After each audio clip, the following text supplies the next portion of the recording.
Por que vamos falar de robótica? Tem, na verdade, uma imensa quantidade de pessoas interessadas em robótica aqui no Brasil.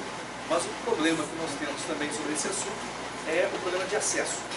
Acesso significa as peças para a robótica, são caras, por um lado. Por outro lado, mesmo quando a gente tem dinheiro, não tem as peças, certo? A gente tem dificuldade de encontrá-las. Então, parte delas tem que ser importada.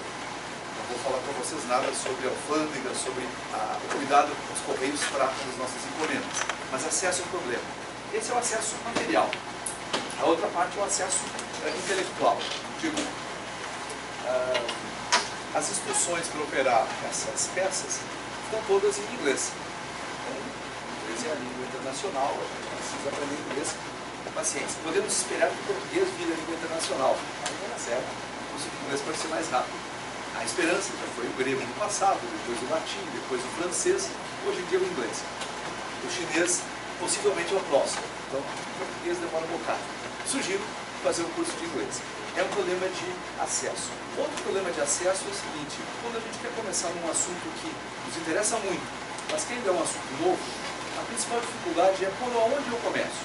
Quais são os pontos que realmente interessam, quais são os pontos aonde eu preciso focar a minha atenção no início, a partir dos quais eu desenvolvo o que mais eu possa precisar. Esse aspecto pequenininho de acesso intelectual é o que eu vou tentar mostrar hoje. Mostrar que, para fazer um robô, uma das coisas que nós precisamos é o motor, a peça que faz o movimento. Como eu opero esse motor? Certo? O que eu posso fazer, então, para produzir o nosso motor? Bom, eu sou professor do Instituto de Macromoléculas, professora Luísa Mano. O nome do instituto se chama IMA, o instituto é da UFRJ, e eu trabalho lá desenvolvendo equipamentos para laboratório. Certo? Vou falar um pouquinho deles para vocês. A professora Luísa Mano, que dá o nome do instituto, ainda é viva e ainda vai no instituto 3 vezes por semana. O aniversário de 90 anos dela foi dia 24 de outubro agora. 90 anos, está lá todo dia trabalhando. Nesse instituto eu tenho esse laboratório, eu mantenho esse laboratório de físico-química e instrumentação. Espero que ninguém se arrepie ao ouvir a palavra físico-química, mas é um negócio legal pra caramba. E vejam só, nós trabalhamos de uma certa maneira com um aspecto de robótica para laboratórios de química. Nós produzimos equipamentos de laboratório e também borrachas, fibras, plásticos em geral, que eles respondem ao ambiente. São polímeros que conduzem eletricidade. Também são polímeros que mudam de cor com pH, que são sensíveis à pressão, esse tipo de coisa. Bem diferente do que a gente está habituado, né? Estamos habituados com polímero isolante, com cascas, com caixas, com estrutura, com adesivos e com tintas. Lá são polímeros sensores. Para trabalhar com sensores, a gente precisa de máquinas que sirvam para medir propriedades deles. Instrumentação, que é o que a gente faz, é uma área ligada a realizar medidas e fazer controle, certo? Controle de processos. Os controles que a gente faz, todos eles envolvem criar método matemático, criar modelo de operação para as máquinas, o modelo de como o sistema se comporta. A gente cria a sequência de procedimentos que têm que ser realizados, de maneira genérica a gente chama de algoritmo, e a gente cria, de fato, também o software para realizar essas atividades. É uma combinação de ciências, criação, técnica e design, certo? Mas, como é instrumentação, a gente lida com um bocado dessa parte mais de hardware, que serve para robótica. E, surpreendentemente, robótica é o meu hobby preferido. Né? Logo depois de andar de bicicleta, mas isso é outra história. Também trabalhamos com educação em química, produção de material didático, mas isso é só para vocês saberem mais ou menos quem eu sou. Mas o que robótica tem a ver com polímeros? Como eu disse para vocês, diretamente nada. Eu até posso usar polímeros com robôs. Mas a robótica, como a gente tem utilizado no laboratório, ela serve como motivador para os alunos que vão aprender instrumentação. Caramba, a instrumentação, criar aparelhos de medida deve ser difícil. Aí nós mostramos pequenos robôs operando de maneira simples e acessível. E aí a pessoa fala, mas é assim simples? É assim. Depois a gente aperfeiçoa para fazer as máquinas. Então serve como treinamento também. E, portanto, de maneira geral, é ferramenta para instrumentação. Mas eu gosto disso porque é hobby. Certo? De maneira geral, um robô pode ser dividido em 3 partes. Tem mil maneiras de dividir um robô, certo? Mas eu poderia, já que eu estou falando para vocês de sistemas, dividir-nos como entrada, processamento e saída. A entrada são os sensores, certo? É como o robô detecta o mundo. Tem mil maneiras de detectar o mundo. Não vou falar de sensores hoje. Pode ser. Nós falamos de sensores para medir distância, sensores para medir intensidade sonora, umidade, esforço mecânico. Nós podemos ter um sensor que meça quanto a gente faz força sobre o sistema, sensores de temperatura, distância, pressão atmosférica, uma variedade imensa deles. Os sensores, os sinais deles, são então capturados pela parte de processamento. No processamento é onde os sinais chegam, o robô categoriza esses sinais, tem um banco de dados, é onde ele toma decisões e manda uma ação a ser realizada para o mundo exterior. Então, essencialmente, o processamento é feito por um cérebro, ou mais de um, por vários cérebros. Opa, não é? Os cérebros que a gente usa para a robótica são essencialmente, eram no passado, só os microcontroladores. São pequenos computadores num único chip. É o que a gente fazia até uns 5 anos atrás, diretamente. Placas que utilizavam esses microcontroladores. Hoje em dia a gente usa o Arduino, que é exatamente uma placa dessa, só que já vem pronto e vem com um amparo tremendo de uma comunidade mundial que lida com essa placa.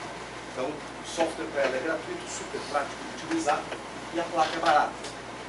As placas que eu fazia para microcontroladores levavam 3 a 4 dias fazendo. 120 furos na furadeira, 120 pontos de solda, horas testando. Bom, a plaquinha do Arduino a gente pode comprar entre 40 e 100 reais. Certo? Também tem coisas um pouco mais sofisticadas, como esse Raspberry Pi, que é um computador tipo PC do tamanho de um cartão de crédito. Certo? Ele roda Linux. Ou seja, tudo que vocês podem rodar no computador, vocês podem rodar ali também.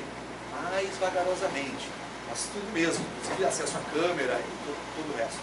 E também tudo que vocês podem fazer com o Arduino dá para fazer com o Raspberry, certo? Porém programado em Python, em C, em alguma outra linguagem um pouco mais sofisticada.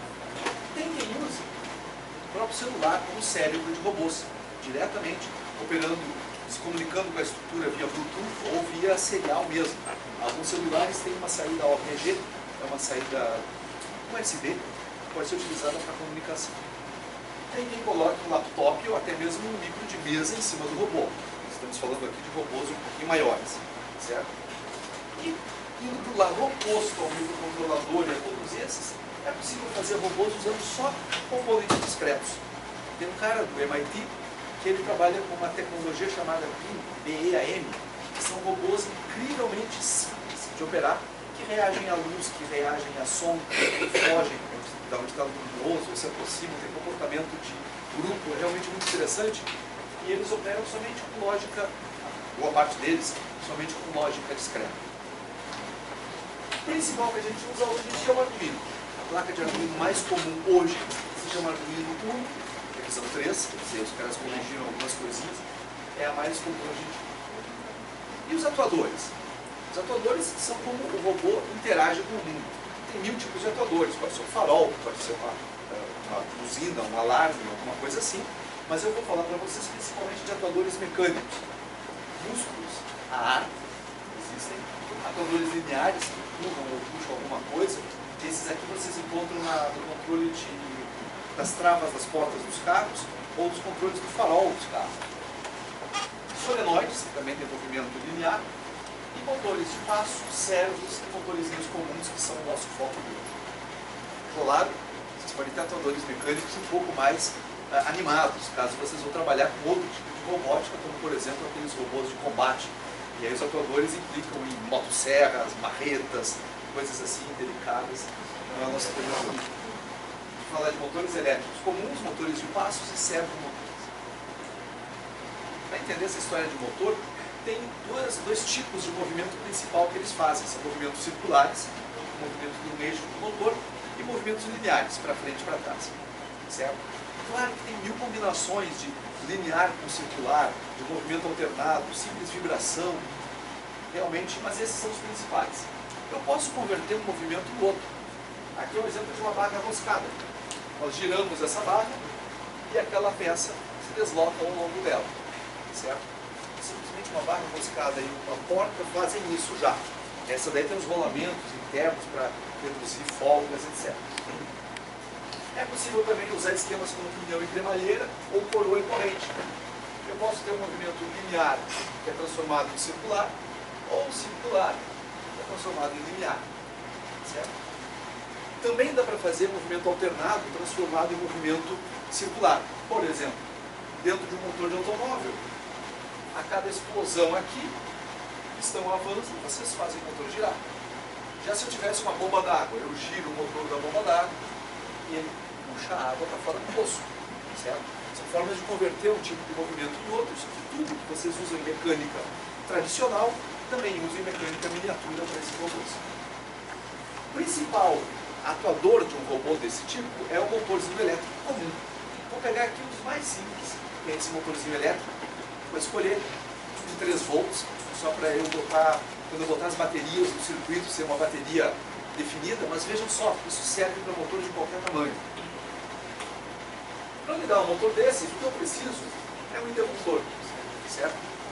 Não sei se vocês viram alguma coisa sobre corrente elétrica no passado, remoto, lá no 3º ano. Se eu apertar esse botão, a corrente elétrica passa pelo circuito e o motor gira, certo? Então tudo que eu preciso é botar o meu dedo ali no botão e ele vai funcionar. Mas se eu quiser agora que o nosso Arduino, ou o nosso celular, ou seja o que for, opere esse motor, o que eu preciso fazer? Bom, o Arduino não tem dedos, certo? Ele tem uma saída que pode ser 0 volts, desligado, 5 volts, que é ligada, ou ainda desplugada do sistema, certo? Como eu transformo isso de uma forma útil? A gente faz essa montagem aqui, certo? Tudo que nós temos aqui é um resistor e um transistor. Isso faz com que, quando o Arduino liga esse pino 3, aquele transistor deixa passar a corrente e o motor funciona, certo? Essencialmente o que a gente está fazendo aqui,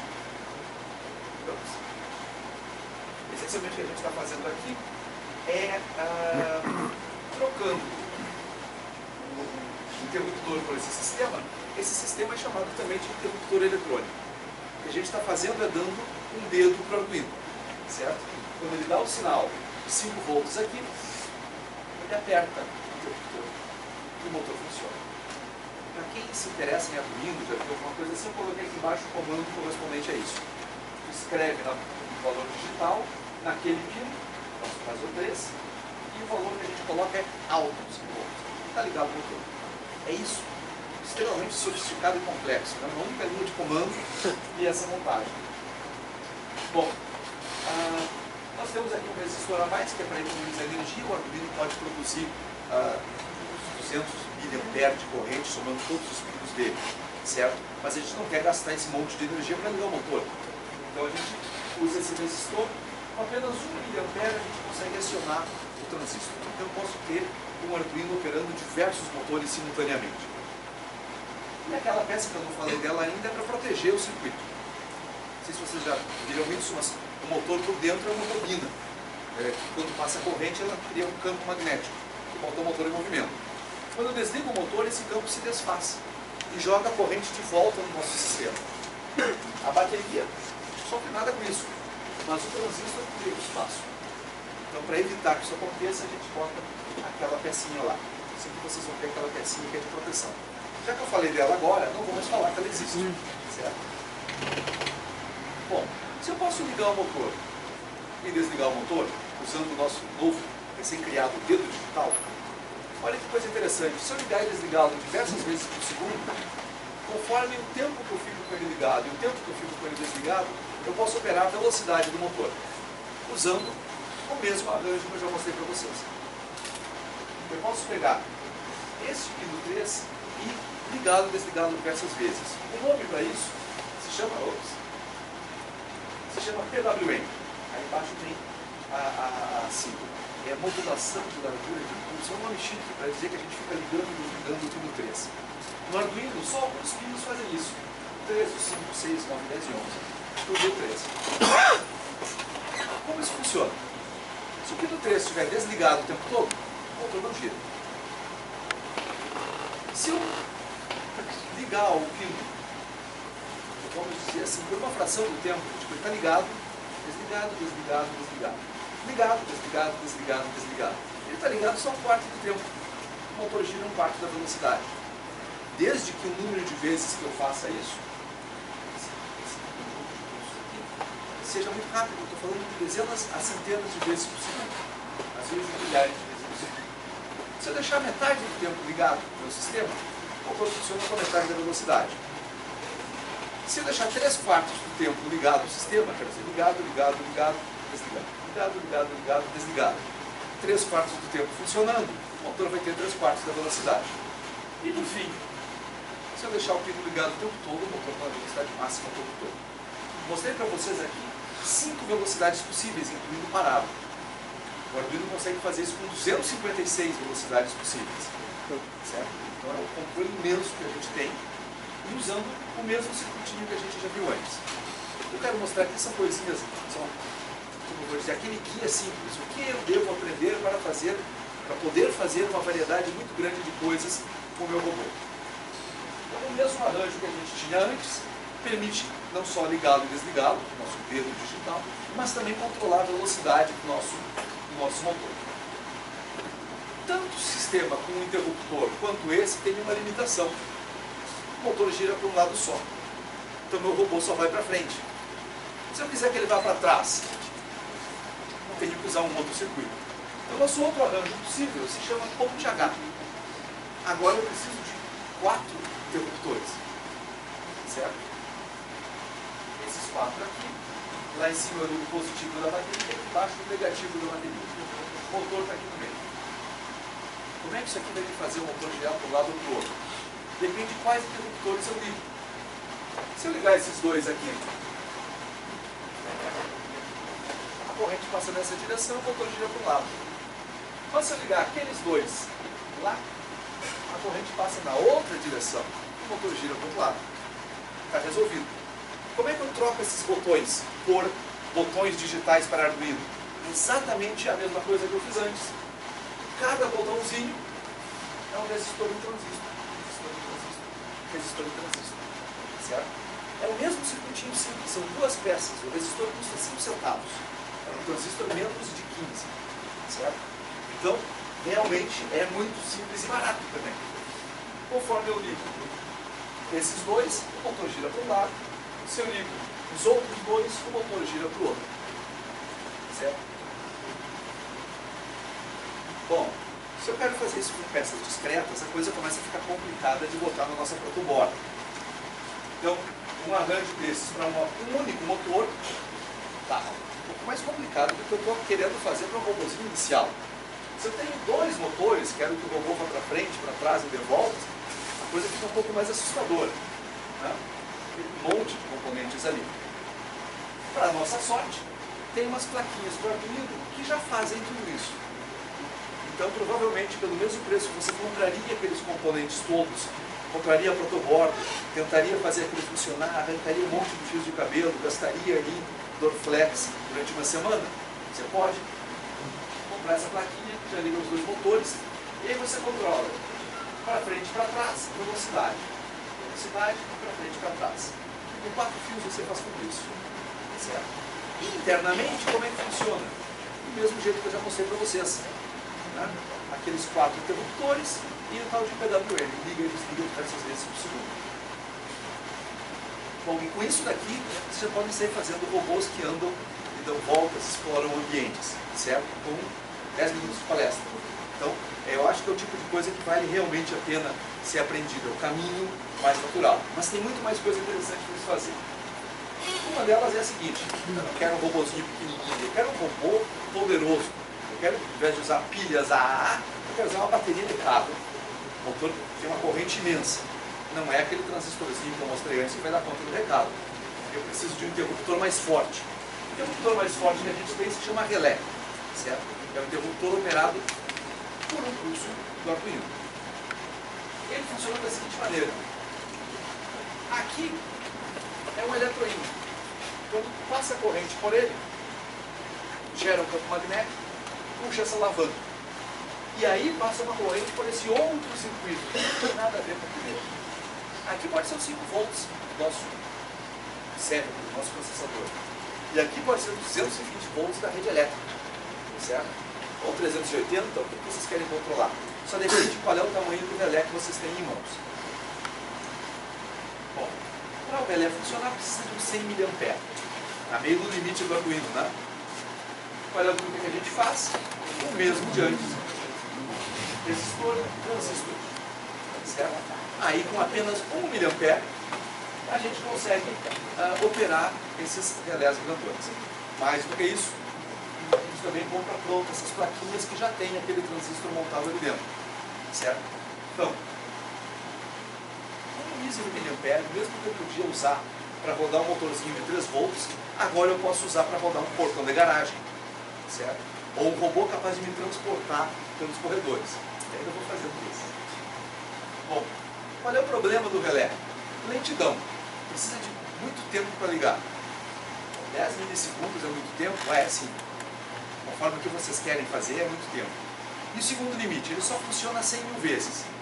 Bom, 100 mil vezes, isso não é pouco. Tá? Tudo é relativo. Se for um portão da garagem do prédio, 100 mil vezes é realmente bastante tempo. Mas se for um robozinho, que você estiver ligando o relé uma vez a cada 6 segundos, 4, 5, 6, na verdade eu contei mais rápido, na verdade. Em 7 dias o seu relé vai para o lixo. Certo? Então 100 mil vezes não é muito, na verdade, quando a gente pensa em um robô e em alguma coisa do tipo. Bom, mas me permite trabalhar com coisas maiores e tal. Então o robô eu botei ele para andar e eu não sei quanto ele andou. Eu botei o motor para girar e eu não sei quantos graus o motor girou. Então a próxima coisa que eu preciso aprender, já que eu estou fazendo o motor girar, é: girou por quanto tempo? Andou por quantos quilômetros? Certo? E no nosso carro tem um odômetro dizendo isso. E para o robô? Bom, tem motores, que eu não tinha falado para vocês antes, são os motores de passo, onde normalmente a gente acredita que o motor andou uma quantidade conhecida de graus ou de distância ou algo assim. Então são os chamados motores de passo. Enquanto no motorzinho comum eu aplico eletricidade e ele sai girando loucamente numa direção ou na outra, no motor de passo eu ligo o motor, um monte de fios, eu ligo um par de fios, ele gira o passo. 1,8 graus. Eu preciso de 200 passos para o motor dar uma volta completa, de 360 graus. Certo? Então eu tenho a precisão de 1.200 avos de passo. Tem os motores um pouco passos maiores e tal, mas tipicamente esses de impressora são 1,8 graus de passo. E é lá que a gente vai encontrar o motor. Ou você paga R$90 numa loja, você pega aquele monte de impressora velha sem uso, desmancha e usa os motores. Certo? Bom, como é que eu ligo ele? Eu pego um dos fios de 5 volts, não é um fio qualquer, é um fio específico do motor. E quando eu ligar um desses outros fios alterna, o motor anda por 1,8 graus. Eu ligo outro fio, mais 1,8. Ligo mais outro fio, mais 1,8. Conforme a sequência que eu vou ligando, o motor gira para um lado ou gira para o outro. Como é que eu ligo um fio alterna? Interruptor ou o nosso esquema de resistor mais transistor. Aquele circuito mágico que serve para um monte de coisas. Isso aqui, resistor mais transistor, ligado com o Arduino, o mesmo comando digital write para acionar aquele fio. Só que são 4 fios, então eu preciso de 4 sisteminhas desses. Certo? Tem alguns chips que já tem tudo isso aqui dentro. Esse aqui, esse chipzinho, tem 8 transistores. Eu posso, com ele, com um chip só, controlar 2 motores, certo? De 2 motores de passo, para frente ou para trás, com precisão de movimento. Certo? Eu digo para ele, ande meia volta, são 100 passos. Ele anda meia volta. Certo? Eu não preciso me preocupar, será que ele andou? Pode dar errado. Mas em princípio, se eu mando ele andar 100 passos, ele andará sim 100 passos. E tem umas placas para Arduino que também fazem isso. Certo? Aí com mais recursos de proteção de motor, essa não tem. Com recurso de controle de corrente, a outra não tem. Uma série de outras vantagens. Se a gente não sabe onde o motor está, mas a gente acredita que ele andou o quanto a gente pediu que ele andasse, tudo que eu preciso é saber se ele chegou no limite. Por exemplo, se é um robôzinho andando pelo chão, eu não preciso disso, certo?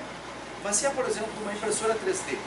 Impressora 3D, nós temos uma no laboratório, que estão convidados a visitar, ela opera dessa maneira. Nós deslocamos a cabeça de impressão para um lado e para o outro. A impressora comum de mesa também faz isso.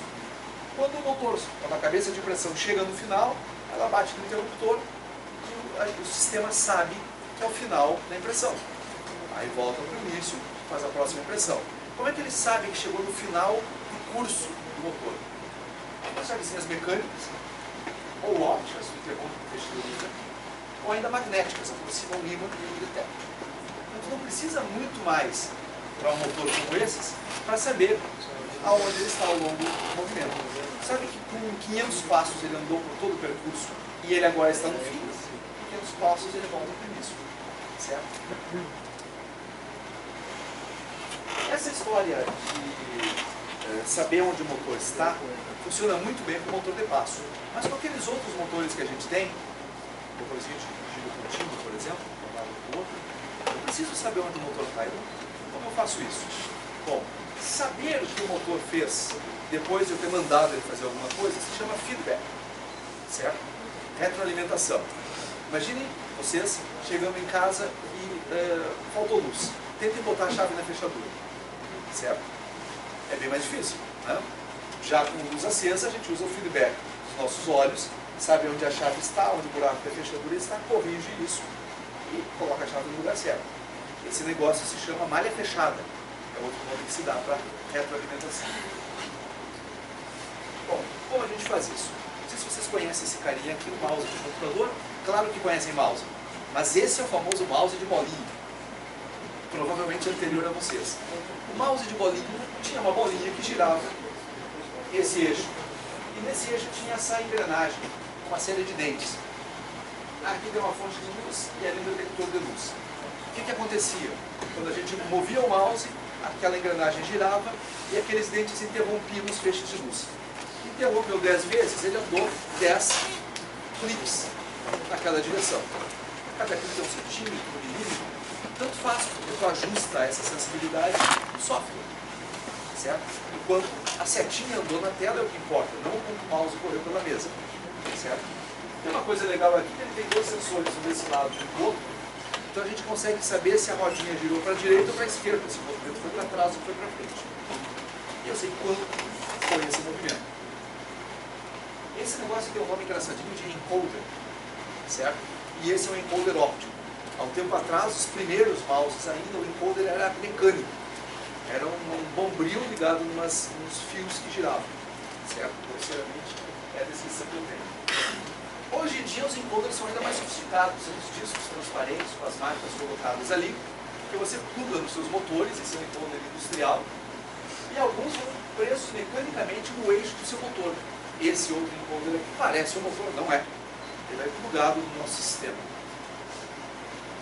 Mas se eu desligo o meu sistema e ligo de novo, como é que eu sei onde ele está? O mouse do computador tanto faz. O que interessa é a variação do movimento, não exatamente onde ele está na tela, certo? Mas se eu estou com um robô ou uma impressora, é coisa diferente. Eu quero saber aonde ela se encontra neste momento, certo? Então, tem um outro tipo de encoder, mais sofisticado, que é um encoder absoluto. Cada uma dessas posições tem um código de claro e escuro diferente de todas as outras posições, certo? Então, ao invés de eu ter um dente de engrenagem interrompendo um feixe luminoso, agora eu tenho 1, 2, 3, 4, 5, 6, 7, 8 camadas, 8 feixes luminosos que podem ser interrompidos, certo? Mas com a seguinte vantagem, eu sei exatamente em que parte daquela rotação o meu motor se encontra. É chamado encoder absoluto, eu sei exatamente onde ele está, também é chamado encoder posicional, que é relacionado com a posição do objeto. Eles dão os pulsos diferentes. Esse incremental dá essa sequência de pulsos com essa defasagem. Primeiro aconteceu o pulso de baixo, depois o de cima, a rotação foi para a direita. Se é o contrário, a rotação foi para a esquerda. E esse outro não sei aonde ele está, só eu calcular para que lado foi. Como a gente usa isso com o Arduino, a gente liga a fonte de luz na bateria e o detector no Arduino. E processa isso, a gente conta no Arduino quantos pulsos aconteceram, certo? Então a gente sabe quanto aquele motor girou. Se tem 10 furos por volta, deu 10 pulsos, deu uma volta.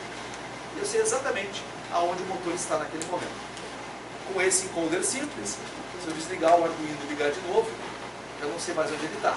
Mas eu podia usar o absoluto, isso dá mais trabalho. Tem um encoder ainda mais barato para a gente, é o potenciômetro, aquele de controle de volume de rádio. Esse potenciômetro permite que a gente determine a posição do motor. Já ouviram falar de potenciômetros antes? Bom, é outra das coisas que eu sugiro que vocês procurem, porque ele é muito, muito interessante. Ele funciona como um negócio chamado divisor de tensão. Ele funciona como se fossem dois resistores, e um sensor aqui no meio. Se essas duas resistências são iguais, a saída aqui é a metade do valor de entrada. Que é 5 volts e aqui é 2,5. Se essa resistência some, nesse caso, o que eu estou vendo é 0 volts. Se a de cima some, naquele caso lá, o que eu estou vendo é 5 volts. Certo? Então, conforme uma resistência ela é nula, ela é maior ainda, a outra é menor ainda, eu varro toda a faixa de tensão desse meu aparelho. Ou seja, nessa posição do meu potenciômetro 0 volts, vai subindo, a tensão vai subindo, nessa posição é 3, naquela posição é 5. O que eu quero dizer aqui, sem me preocupar com a eletrônica?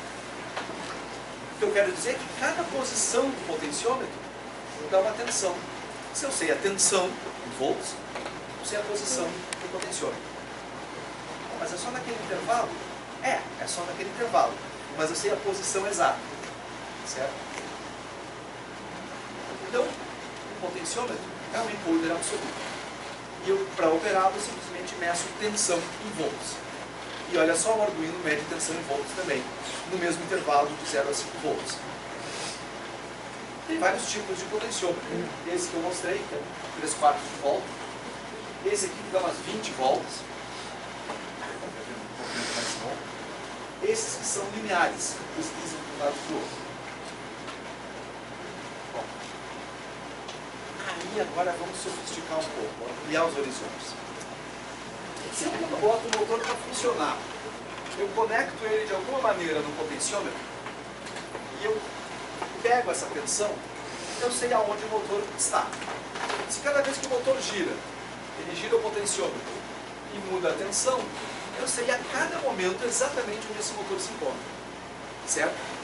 Mais do que isso, se eu tiver uma tensão de entrada de referência e comparar as duas, eu posso ter alguma coisa aqui que diga: gire o motor do lado do outro até que as duas tensões sejam iguais. Certo? Quem faz isso daqui, esse processamento, pode ser o meu Arduino. Tá certo? Vou mostrar que tem uma maneira muito mais fácil de fazer isso. Bom, esse arranjo aqui é um salto grande. Certo? Com o que a gente viu até agora, dá para fazer robôs por 10 anos. Mas se vocês quiserem um robô que eu possa controlar a posição dele, a gente já precisa desse comparador aqui.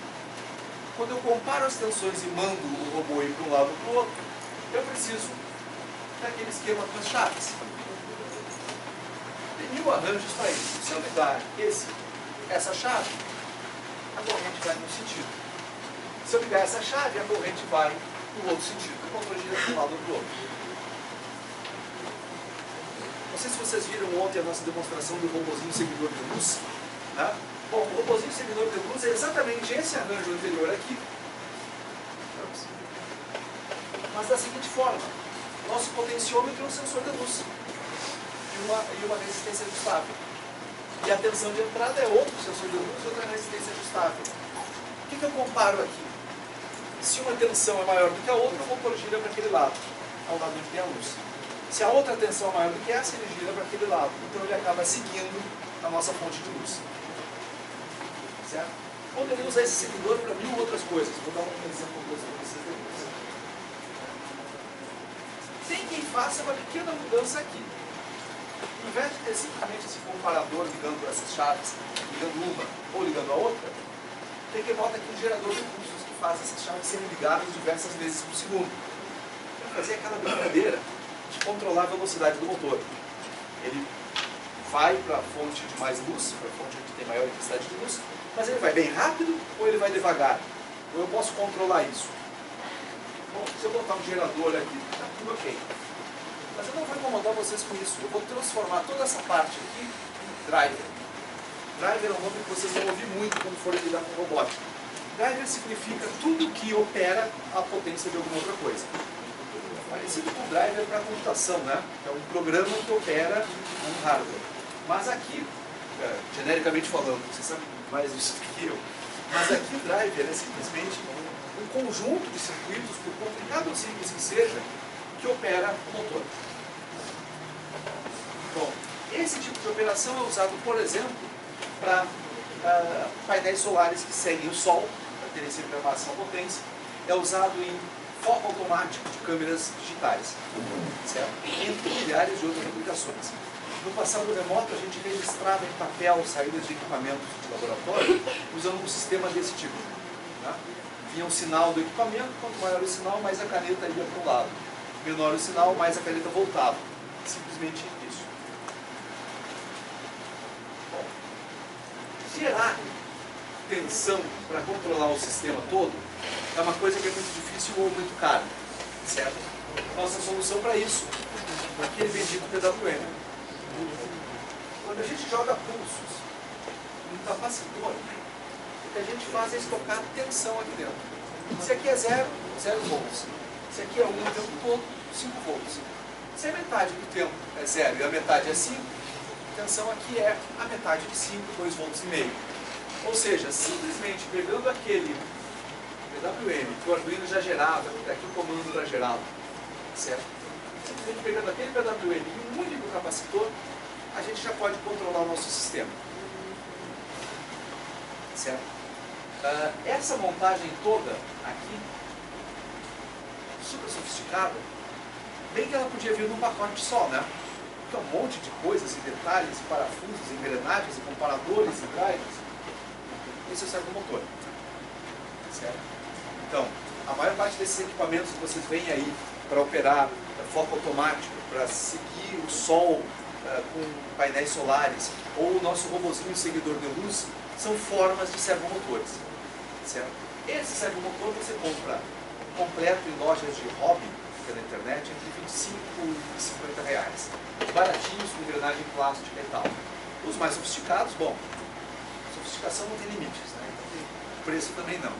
Mas o servomotor, que é a principal motor que a gente utiliza para a robótica, é simplesmente contém simplesmente tudo isso que a gente viu até agora.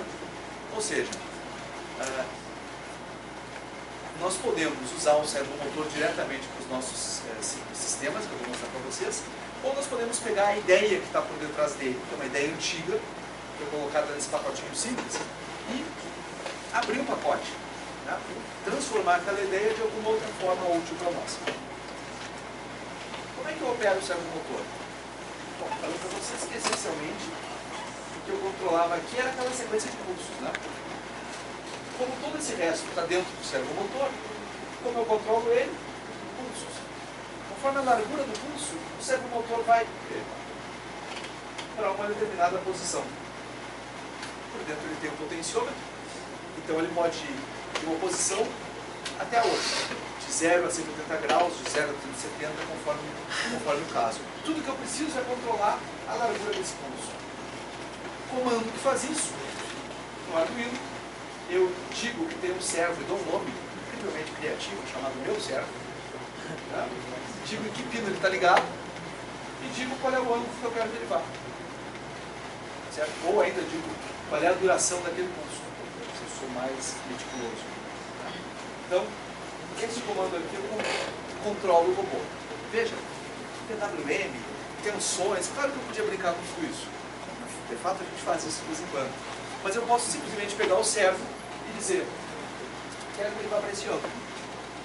Certo? Então, utilizar servos com Arduino para fazer qualquer montagem é realmente muito fácil. Exemplos de uso. Aqui o pessoal simplesmente conectou um servo no Arduino e conectou um sonar para medir distâncias.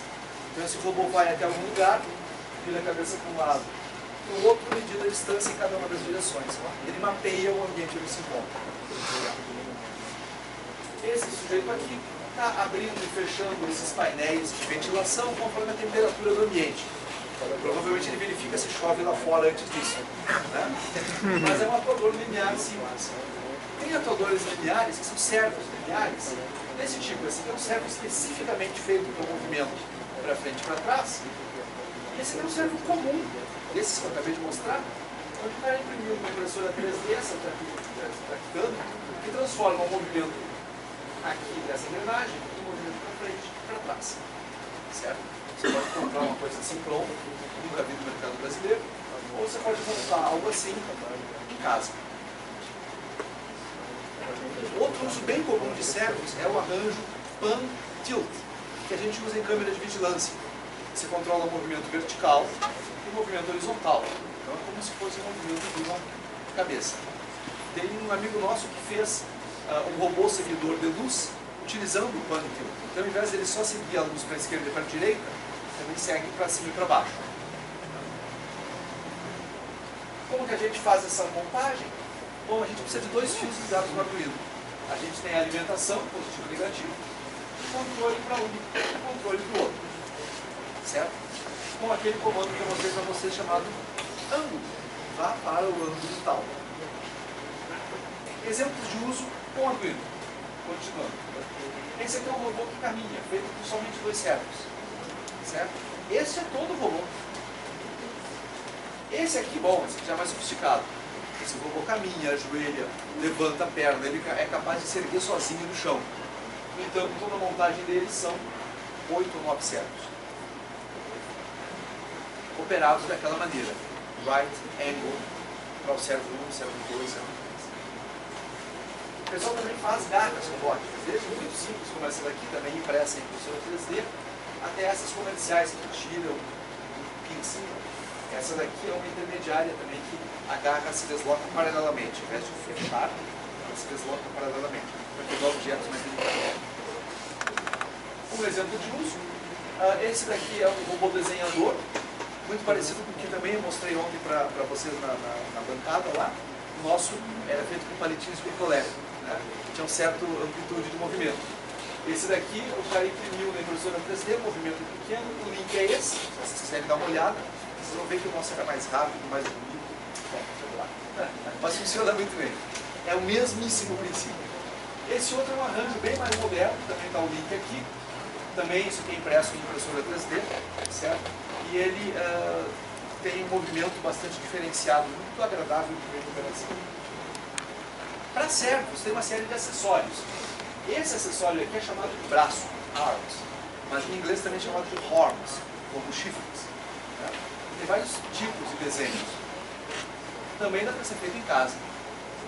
Uma chavinha furada e um parafuso colocado ali, conecta ou serve em alguma outra estrutura.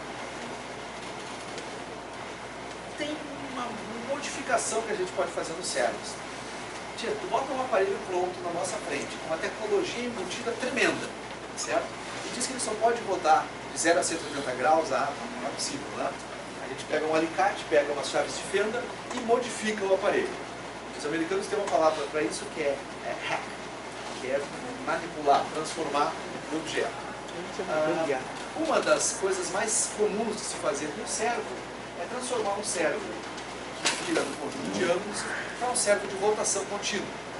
Então, tem mil maneiras de fazer isso. Aqui eu tenho um link que mostra como. Tira aquele potenciômetro, troca por 2 resistores, corta com alicates e tem aqui. É simples assim.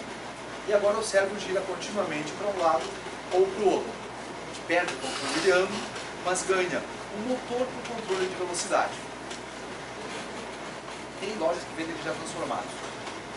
Agora, o uso que a gente dava, cada largura correspondia a um ângulo, agora cada largura corresponde a uma velocidade ou direção. Conforme a largura, ele vai para um lado e vai para o outro. O que eu faço de novo? Crio um servo no Arduino, digo que esse servo está ligado em um determinado pino e digo qual é a duração do fluxo. 2000, 1500 ou 1000 milissegundos. E aí o servo vai girar para um lado, para o outro, ou ficar parado. E com isso a gente pode fazer diversas coisas, como ligar o servo numa roda. Se eu tiver 2 deles no robôzinho, se eu botar os 2 servos a rodar naquela direção, o robô vai para frente. Se eu botar os 2 a rodar para trás, o robô vai para trás. Um para um lado e outro para o outro, o servo gira numa direção ou gira na outra. Nós mostramos também na mesa um robô que fazia exatamente isso, operado pelo celular. Certo? Associamos cada conjunto de ações, os 2 servos para frente era produzido esse movimento quando se enviava a letra W para o robô, certo? Então,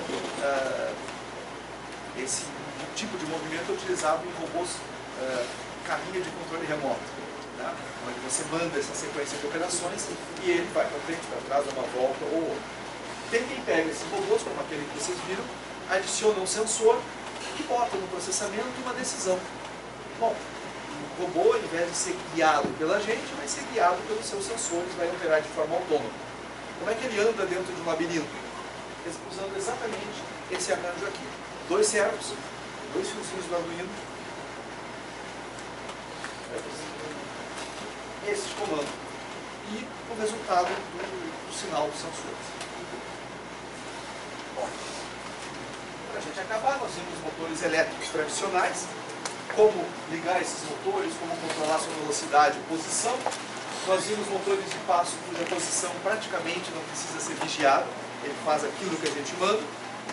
Nós vimos os servomotores por dentro e por fora, quero dizer, fui enganando vocês, mostrando uma coisa muito sofisticada, mas na verdade ela já vem pronta e nós mostramos lá o que são polímeros. Essencialmente borrachas, fibras plásticas tradicionais ou sensíveis ao ambiente. Como a gente utiliza esses polímeros, nós vamos mostrar novidades, novas fronteiras da ciência nessa área de macromoléculas, polímeros, aplicações simples, etc. E vamos estar com a impressora 3D comercial em operação para as pessoas poderem manipular e, enfim. É isso. Obrigado. Ah, sim, temos as perguntas. Eu nem perguntei as perguntas. Carlos, perguntas. Quem quer fazer robôs? Essa foi a minha. Qual tipo de linguagem de programação é aceita no Arduino? O Arduino tem uma linguagem de programação própria, certo? Ele usa um programa próprio, uma linguagem própria. Essa linguagem é baseada na linguagem C. Se eu digo para as pessoas que eu tenho que aprender C para fazer um robô, o pessoal fica apavorado. Se eu digo que o cara vai utilizar o Wiring, a linguagem do Arduino, ah, sim, isso é fácil, porque tem milhares de pessoas trabalhando. É um C do qual foram retiradas as coisas que tornam ele chato para algumas pessoas, certo? Ficou só a parte essencial, que é como fazer tal coisa, como ligar um pino, como desligar. Mas veja bem, essa é a linguagem normalmente associada ao Arduino. Mas o Arduino é uma placa com um microcontrolador. Se eu retirar o boot que está lá dentro, eu posso botar o programa de qualquer outra maneira. Antes de existir o Arduino, a gente já programava microcontroladores do tipo Atmel VR, que é o microcontrolador dessa placa.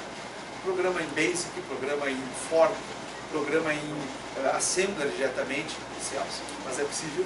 Né? C era o mais comum. Tu tem o GCC para Linux, onde tu escreve teu programa e manda para lá.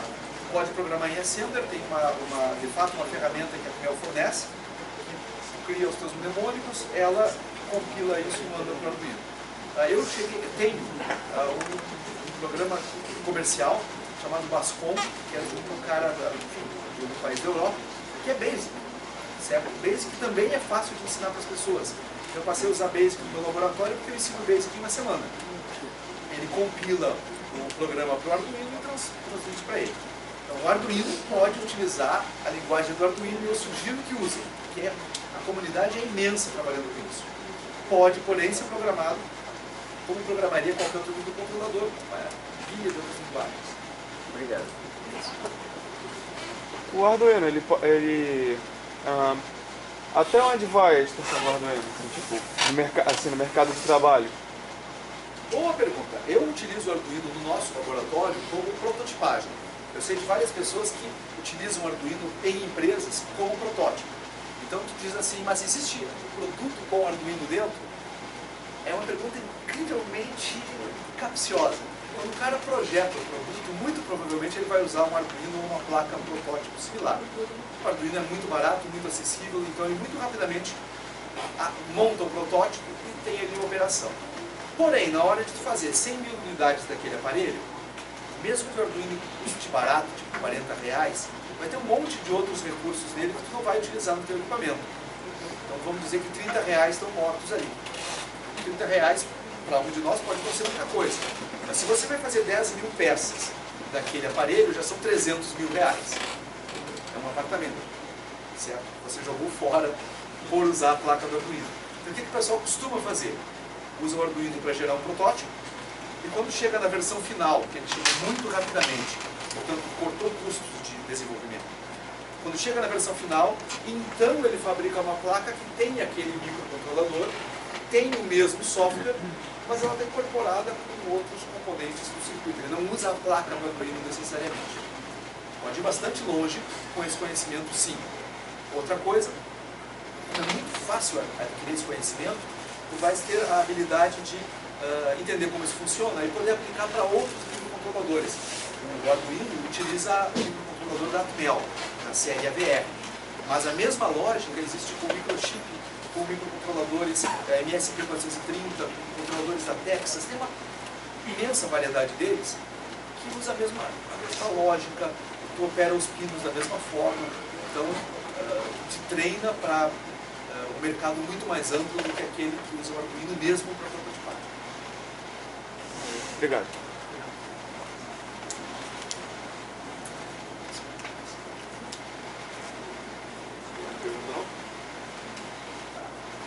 Então, palmas para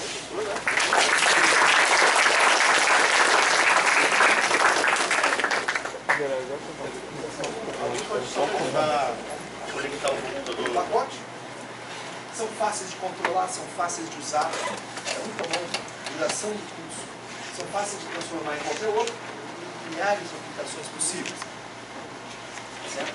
Então, no fim, eu digo para vocês construam coisas, certo? Com 1 ou 2 circuitos básicos, resistor mais transistor, por exemplo, ou servo já pronto, vocês fazem milhares de máquinas possíveis. Não é possível imaginar o número de aplicações que já existem para esses arranjos, e é possível imaginar milhares de outras que ainda não foram sequer imaginadas por outras pessoas. Então, com algo muito pequeno, muito simples, dá para realmente fazer uma imensa variedade de possibilidades, então façam. Existe uma comunidade maker no resto do mundo, são pessoas que fabricam coisas, que criam, geram ideias e compartilham essas ideias. Então, localizem onde essas comunidades maker se encontram e façam contato com elas. Tem uma menininha que tem um vídeo no YouTube, um canal do YouTube, sobre como fazer coisas, certo? Que é a Silvia. Gente, é realmente muito legal, assistam os vídeos dela. O que ela diz é, vão embora e façam alguma coisa, certo? Muito obrigado a todos vocês. É isso que eu tinha que falar.